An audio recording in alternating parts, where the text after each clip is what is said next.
ویدیوهای بعدی در ذهن هست؟ این کار کارگردانی رو شما ادامه داری میدید یا کار کارگردانی رو جایی که احساس بکنم که احتیاج هست؟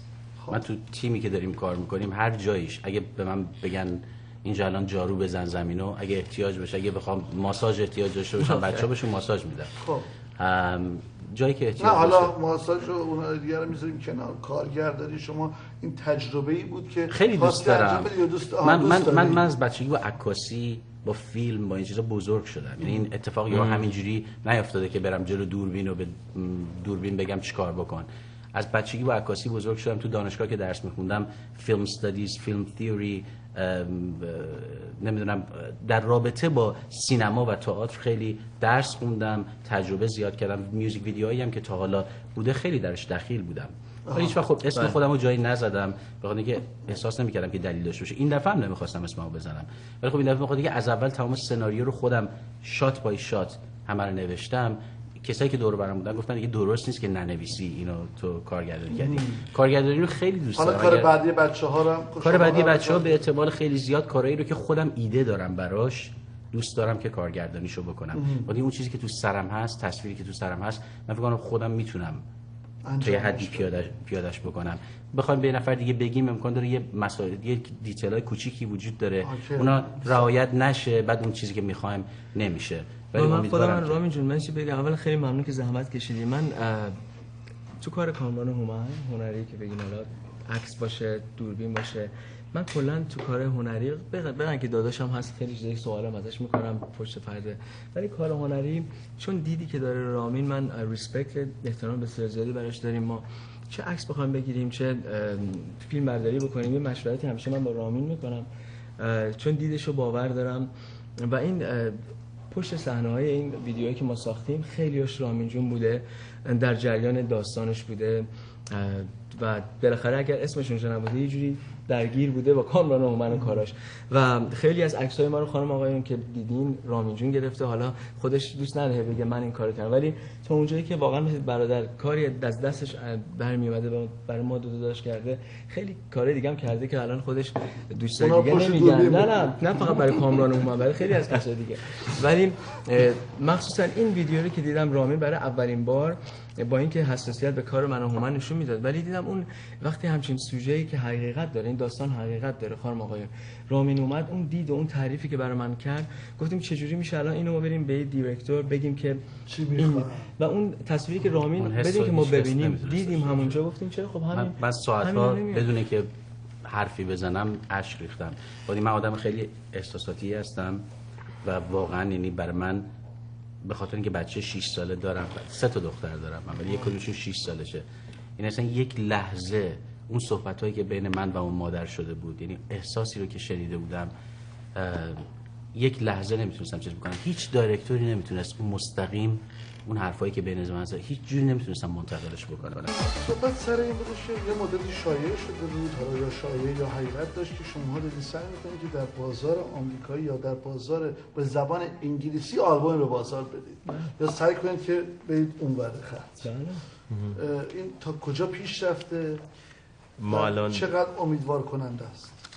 الان ما با چند تا پرودوسر آمریکایی داریم کار میکنیم، ولی هنوز ما اگرم کارهای آمریکایی انگلیسی، یعنی شعر انگلیسی اونم کار کنن تو مارکت آمریکایی، هنوز ما آلبوم نه اونو که میدونم درباره ایرانی نمیدونم، میگم تو بازار آمریکایی یا بازار زبان انگلیسی چقدر پیش رفتی؟ آیا آهنگی ضبط شده؟ بله با خیلی با چند تا پرودوسر، با یکی با خود کیسی پورتر داریم کار میکنیم، یه پسرم دیگه هست که تازه اومده که تو با انرسکوپ ساینش کردن از پرودوسر، مثل جوری که تیم بلند ساین کردن که با چند تا خواننده کار کنه و با اونا آشنا شدیم. داریم استایل موزیک چیه؟ استایل موزیک میکسچر it's pop و R&B و پاپ چی؟ پاپ جاستین، پاپی که جاستین مثل کامپتیشن کیه؟ نه چه تلفیقی داره از موسیقی ایرانی و موسیقی R&B. ببین انگار مثلا ایرانیو برداری بعدن جاستین و مثلا پرنس و کلاسیک هم توش نو داوت و فانک و پاپ و آر ام بی و بعدن یه احساس مثلا چی میتونه اینسترومنت باشه، سازایی دست باشه یا مثلا خود پرودوسر آمریکایی میگفتم این کار 100%. نه من با رامین همیشه باشه. خود کیسی هم آشنا شده، سباشن هم میشناسم. من کار برای بچه‌ها نمی‌کنم به خاطر اینکه قدرت کاری من در اون زمینه نیست. اگه میتونستم حتما، ولی با بچه‌ها همراهی می‌کنم. بعضی وقتا با هم استودیو میریم و ولی ساین هنوز نشد. الان چند تا نه به ما چیز دادن که آهنگمون رو تموم کنیم که خودشون پرودوسر دادن با انرسکوپ هست، بیشتر با یونیورسالی. من هنوز چیزی ساین نکردیم، 100% هم هیچی نیست، ولی we're optimistic، داریم کارو میکنیم، هر چی که خدا بخواد میکنیم که اسمتون رو نگه می‌داریم. اسممون کامران. آره البته اصلا اسم گروهی هم بزن. بله. پرودوسر آمریکایی وقتی اومدش تو کنسرت ما منو بنویسی WHO من مثل شوخی گفتم، دوستم مثل شوخی بود، ولی دوستانی که اومدن کنسرت های ما رو می‌دیدن اصلا دوست داشتن که اومدن کنسرت های ما رو تو لاس وگاس یا یونیورسال سانتا دیدن، گفتن ما اینو دوست داریم، این ساوند رو دوست داریم. جیسی اومد، کیسی بود، خود کیسی با خیلی کار کرده، ولی نه فقط یکی هست که تو کراس اوور خیلی خوبه. پول و اینوستمنت رو شما میکنید یا اونا میکنید؟ پرودوسر یا لیبل میگه؟ نه لیبل نکنم، پرودوسر میکنه. الان در این بره از زمان خرج رو شما دارید انجام میدید و جوری که شما هایر کردید، استخدام شما هستش. نه همین جوری است، چون که جوری که تو مارکت آمریکا کار میکنه، مثلا میری میگی رکورد لیبل، میری میشینی میگه اوکی این 6 تا آهنگ این استایل ماست، بعدن با تیمبرلند هم بری تو شاید ساین نکنن، میگن let's go با تیمبرلند. بعضیاشو خودت قبل از اینکه بری رکورد لیبل خب بعضی مقدار خرج بکنید دیگه. بعد شما قبل از اینکه بری یونیورسال یه مقدار خرج میکنی. دقیقاً بعضی اون که خرج میکنی و گاهی وقتا پرودوسر مثلا کوینسی جونز بگیم، چون تو خیلی دوستش داری، چیزش هم رفته میبره. آره چون کوینسی جونز تو دوستش داری. یکی از میریم سراغ کوینسی هم میگه خب من با شما هستم ولی من اینقدر میخوام که بیام این کارو انجام بدم. تیمبرلند همین نمیگه. مثلا اون شاید دکتر دری اگه بخواید برید مثلا نه دیگه رپ نمیره، ولی اگه مثلا پرودوسر میاد میگه اوکی شاید بگه نه ما رپ نمیره، شاید پرودوسر بیاد بگه اوکی مثلا هر آهنگی من مثلا $200,000 مثلا میگیرم، من اینو چارج نمیکنم، اینا رو درست میکنیم تمام میشه، وقتی رفتیم رکورد لیبل من میده. اگه بلیو میکنه به این پروژه یعنی پارت اف دی پروژه میشه، فقط پرودوسر نیست دیگه.